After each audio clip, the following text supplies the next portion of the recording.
Bienvenue à InfoSoir, voici les titres. Faire d'Agadir un véritable pôle économique, c'est l'objectif du programme de développement urbain 2020-2024. Ce projet structurant mobilise une enveloppe budgétaire de 6 milliards de dirhams. Les réactions de la société civile et des opérateurs économiques dans ce journal.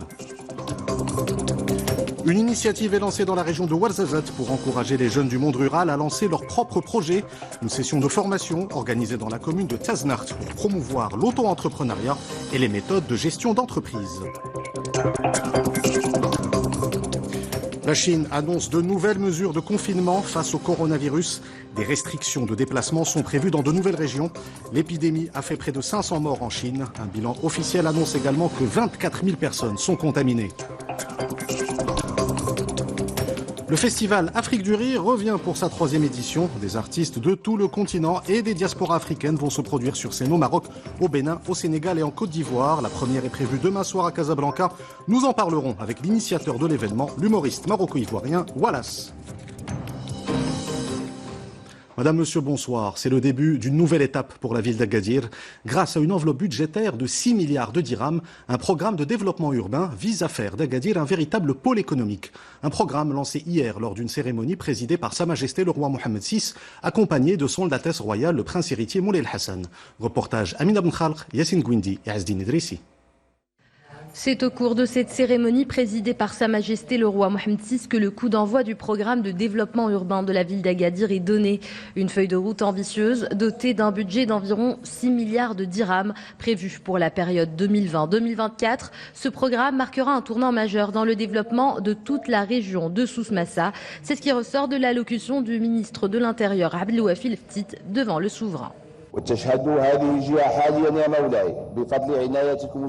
La région du Souss Massa connaît actuellement, grâce à la haute sollicitude royale, la réalisation de plusieurs projets structurants, notamment ceux inscrits dans le cadre du programme régional de réduction des disparités territoriales et sociales, du plan d'accélération industrielle, ainsi que ceux des secteurs agricoles, touristiques et de l'économie sociale et solidaire. Ces secteurs connaîtront un nouvel essor à travers ce programme qui se décline en 6 axes. Des axes présentés en détail par le wali de la région de Souss Massa, gouverneur de la préfecture d'Agadir, Idaoutanan, Ahmed Haji. Premièrement, il s'agit de la réalisation de la première ligne de bus à haut niveau de service. Le deuxième axe de ce programme est relatif au renforcement des infrastructures et au décongestionnement de la ville. Le troisième vise l'aménagement urbain de la zone touristique d'Agadir et le quatrième concerne la préservation de l'environnement et l'aménagement des espaces verts. Les 2 derniers axes de ce programme qui changera la donne dans toute la région portent sur la promotion de la chose religieuse, la protection et la valorisation du patrimoine de la ville et le renforcement des équipements sociaux de base. L'objectif étant d'accompagner le développement démographique et urbain d'Agadir. Ce projet structurant vise à faire d'Agadir une locomotive pour la région Souss Massa, un programme prévu pour la période 2020-2024. Et pour sa mise en œuvre, une convention cadre a été signée lors de la cérémonie de présentation de ce programme de développement urbain. Reportage Amina Ben Khalq, Yassine Gouindi et Abdrahim Bouhdioui. En signant cette convention cadre, les ministères et collectivités territoriales concernés s'engagent à faire d'Agadir une locomotive de croissance pour toute la région. Ce cadre de partenariat permettra la réalisation des projets structurants prévus par le programme de développement urbain de la ville présenté devant Sa Majesté le roi Mohammed VI. Il s'agit donc de convention de partenariat qui touche les différents domaines, notamment le domaine touristique, le domaine d'aménagement des espaces de la ville, mais également le domaine du transport urbain, transport de masse. Cette convention va permettre aujourd'hui de remettre à niveau en fait le centre urbain d'Agadir. Agadir, comme vous le savez, était la première destination touristique du Maroc. Elle reste la première destination du tourisme balnéaire. En plus d'augmenter l'attractivité touristique de la destination Agadir et de renforcer ses infrastructures, cette convention cadre pose aussi les bases de la réalisation d'autres grands chantiers, parmi lesquels la promotion de la chose religieuse et le parachèvement de la mise à niveau des quartiers sous-équipés. À travers cette convention cadre, le ministère de l'Aménagement du territoire national, de l'urbanisme, de l'habitat et de la politique de la ville participera à travers un certain nombre de projets très structurants, notamment des projets de mise à niveau des quartiers, et non seulement de mise à niveau des quartiers, mais aussi de mise en place de certains équipements de proximité. Cette convention cadre permettra au ministère des Habous et des Affaires islamiques de construire un complexe scientifique, culturel et religieux au quartier Founti d'un montant de 90 millions de dirhams et la construction d'une grande mosquée à Hay Salam pour un budget de 50 millions de dirhams. Signée par les collectivités territoriales ainsi que 9 départements ministériels, cette convention cadre permettra l'exécution d'ici 2024 des différents projets de cet ambitieux programme de développement urbain d'Agadir. Agadir, où la société civile et les opérateurs économiques saluent le lancement de ce programme de développement, un projet qui contribuera notamment à l'attractivité touristique de la cité balnéaire. Le programme permettra aussi de renforcer les infrastructures de base à travers la ville. Nous retrouvons Amina Ben Khalq. Dans 4 ans, Agadir changera de visage pour se transformer en pôle économique grâce à son programme de développement.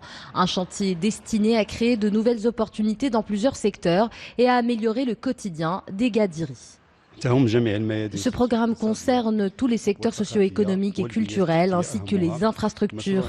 Il portera sur la réalisation de la première ligne de bus à haut niveau de service de la ville sur un linéaire de 15,5 km reliant le port d'Agadir au quartier de Tikiwi. On a la voie de contournement entre l'aéroport et le port.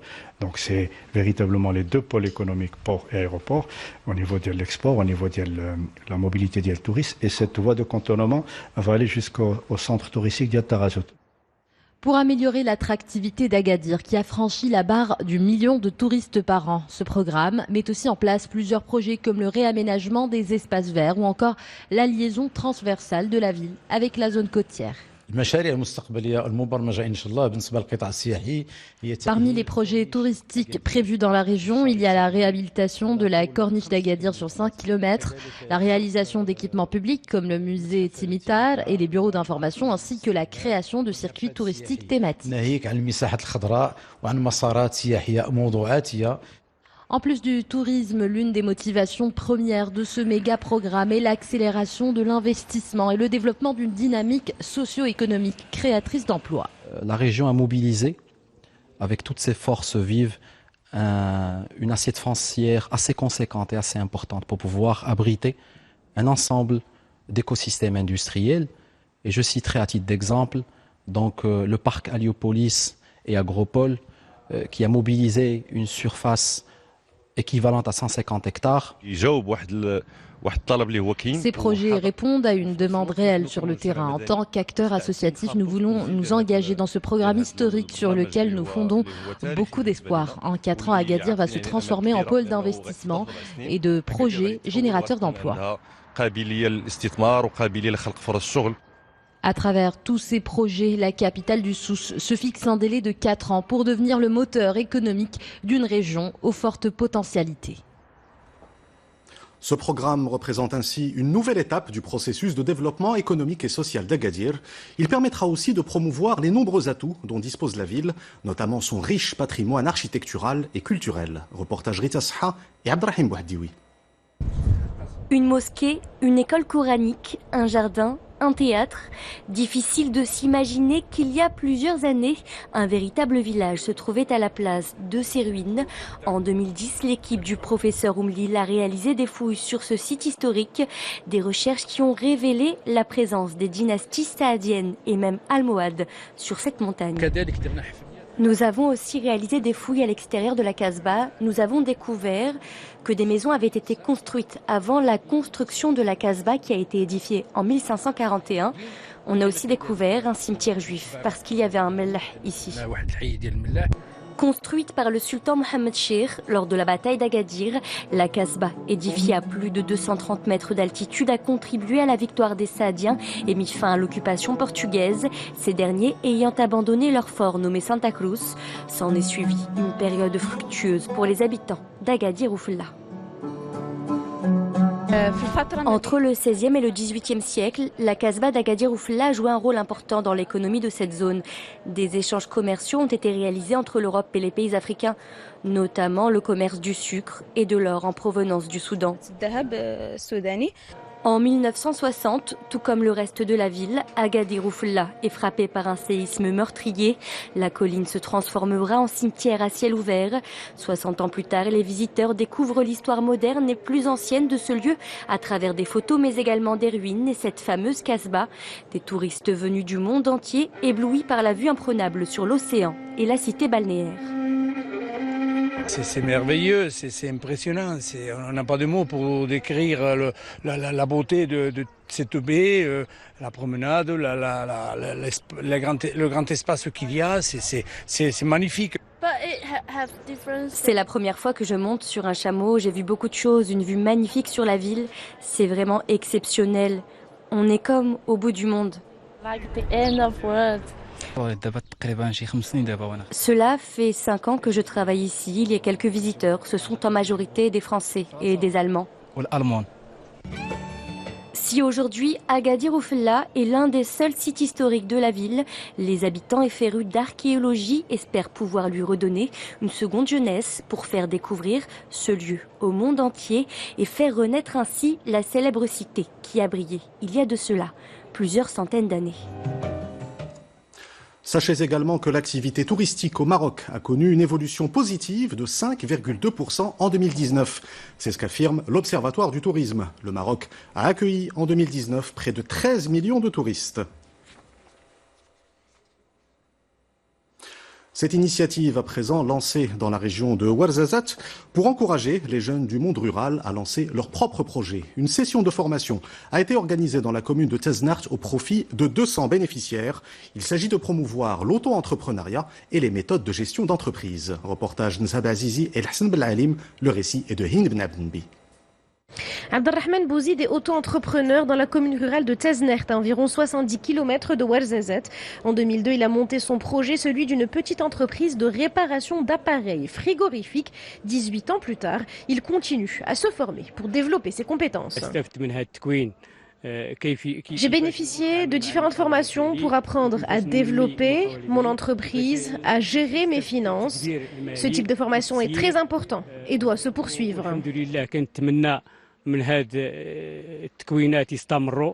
D'autres porteurs de projets, notamment dans les domaines techniques, bénéficient de ces formations dans la gestion d'entreprise. Il s'agit pour eux de se familiariser avec les techniques de commercialisation et de relations clients. Ces formations permettent aux porteurs de projets de définir leurs objectifs, d'étudier le marché et de gérer leurs activités. Près de 200 entrepreneurs et porteurs de projets ont pu bénéficier de ces sessions de formation organisées par des corporations professionnelles de la commune de Teznert pour développer leurs compétences et pérenniser leurs activités. La commission spéciale sur le modèle de développement poursuit ses auditions. La commission, présidée par Chakib Ben Moussa, a reçu aujourd'hui à Rabat les représentants de la haute autorité de la communication audiovisuelle. La HACA a présenté sa vision pour un nouveau modèle de développement. La CSMD a aussi reçu les représentants du Conseil national de la presse qui ont également présenté leurs propositions. Depuis le 2 janvier dernier, la commission organise des séances d'écoute où sont reçus les partis politiques, la société civile et le secteur privé. Nous ouvrons la page internationale de ce journal avec la Chine qui annonce de nouvelles mesures de confinement face au coronavirus. Des restrictions de déplacement sont ainsi prévues dans de nouvelles régions. L'épidémie a fait près de 500 morts en Chine. Un bilan officiel annonce également que 24 000 personnes sont contaminées. Oussama Al-Bqali.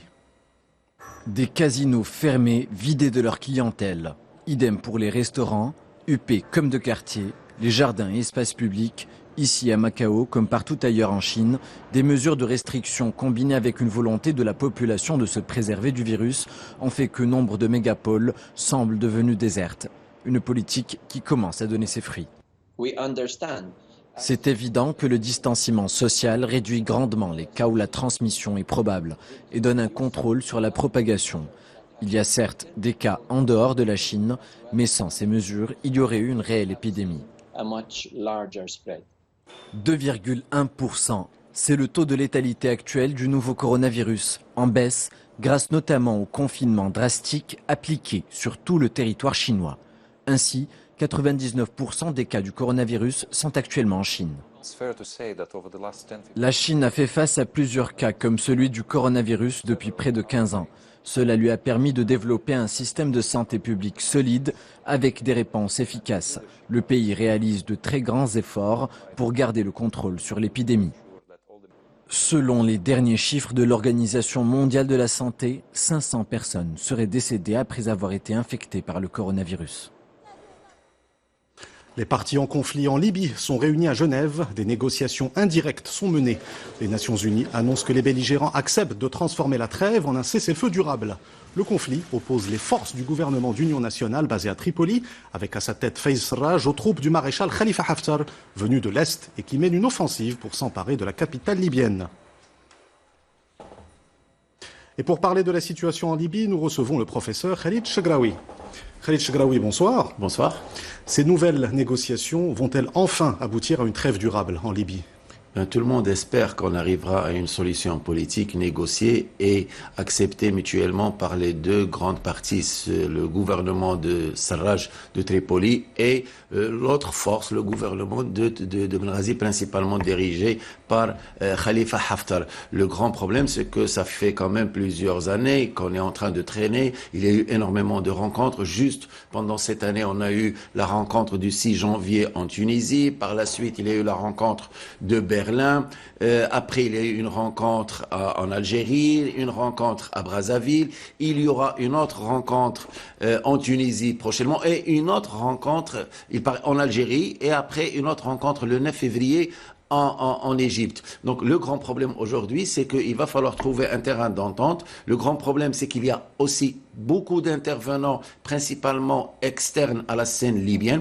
Il y a ceux qui sont pour l'un et contre l'autre, clairement, comme l'Égypte qui est avec Haftar, la Turquie qui est avec Sarraj, et il y a un certain nombre d'autres acteurs qui sont pour la légalité internationale, principalement en soutenant les Nations Unies et le règlement du conflit sur un plan politique, et en même temps, ils sont en train de soutenir une autre partie. C'est le problème de la Libye, c'est aussi cette multitude d'intervenants, cette multitude de scènes, ce qui a plus ou moins discrédité quand même les Nations Unies, qui a été jusqu'à récemment le seul détenteur de ce sujet et le seul meneur des négociations en termes de pouvoir trouver une solution politique au problème.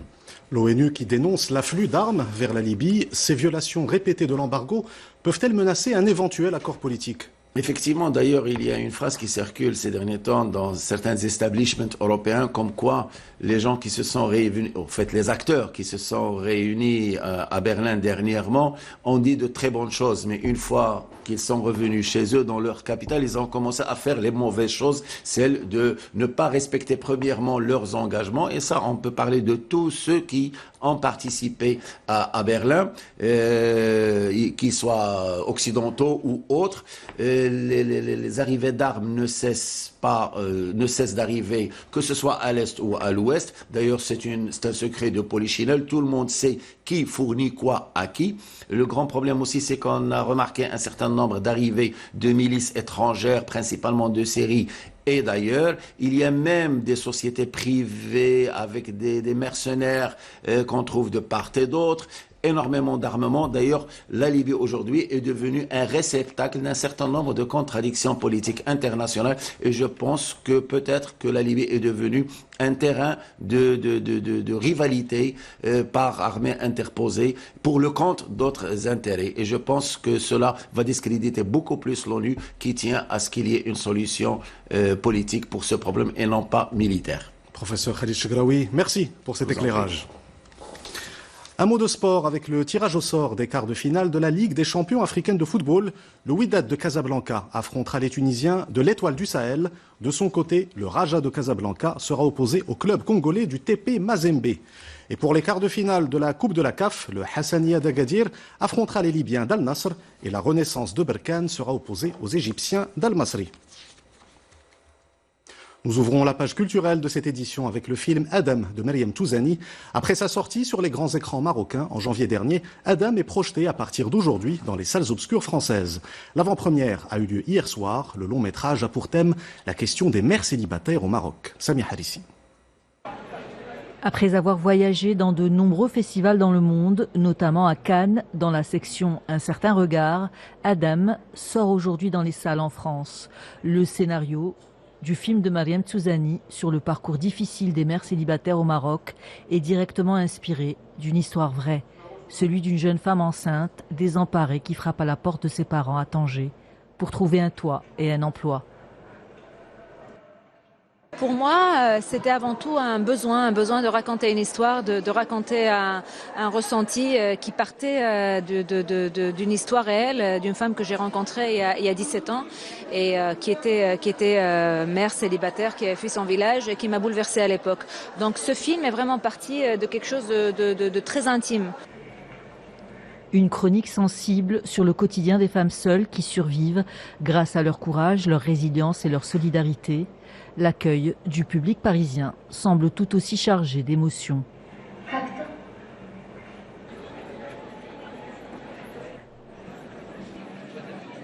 De par le talent de Mariam qu'on avait vu dans ses courts-métrages, de par la qualité de son scénario, c'est des films qui ont un message politique extrêmement fort sur lequel on n'avait aucune restriction, en tout cas aucune crainte par rapport au rendu artistique du film.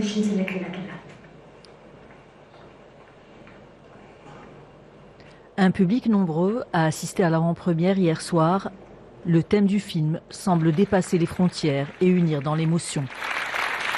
Moi, je suis une mère, donc forcément, mais elle a parlé justement de ce lien si mystérieux. Très, très touchant. J'ai beaucoup aimé la lenteur et les scènes de situation. Si Mariam Tsouzani a choisi le huis clos et beaucoup de silence pour dépeindre l'histoire de Samia, c'est pour raconter l'intime, la redécouverte de ces deux femmes, celle de Habla qui tend la main à cette jeune femme désemparée et leur renaissance à la vie. Le festival Afrique du Rire revient pour sa 3e édition. Des artistes de tout le continent et des diasporas africaines vont se produire sur scène au Maroc, au Bénin, au Sénégal et en Côte d'Ivoire. La première est prévue demain soir à Casablanca, avant Tanger et Rabat. Et pour en parler, nous recevons l'initiateur de cet événement, l'humoriste maroco-ivoirien Wallace. Wallace, bonsoir. Bonsoir. Toujours un plaisir d'être là. Vous êtes le bienvenu. Ce festival 100% africain existe depuis 3 ans. Après les 2 premières éditions réussies, on peut dire que le festival prend aujourd'hui une autre dimension. Complètement. Alors le festival a pris une vraie grande dimension africaine.